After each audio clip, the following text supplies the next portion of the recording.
Okay, so I'm going to talk about the 2008 McCrone Vineyard. Now, this little site is not far from Ata Rangi. It's just over across from the winery, just near the rugby field.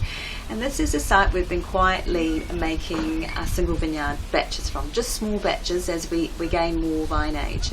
So the really interesting part about this site is it's named after Don and Carol McCrone, who very early on in the late 80s were looking to make a Pinot Noir in New Zealand. They were growing Pinot Noir in Carlton, Oregon, and Ken Wright Cellars was making the wine for them, and they came around New Zealand and settled on Martinborough.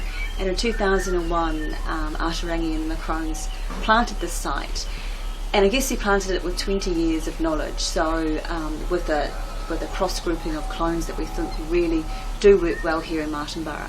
Now the site's a little different, there's a little bit more play in the soil, and very early on we started to see that this wine really had a site difference. It's, I guess, that what the clay brings to it is in terms of the nose, more spicy nose. With the palate it's a little bit more fleshy, silky, rather than the Ata Rangi, which tends to be more minerally and have a much tighter spine to it. So we've just been doing small releases of this wine, and our one that we're just releasing at the moment is our 2008.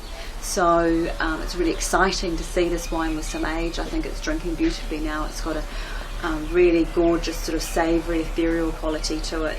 And I think for all of those who drink Ata Rangi, it's really quite interesting in terms of its difference in palate structure. It is quite a different wine, but definitely I think it really sits in with the other Ata Rangi Pinot Noirs.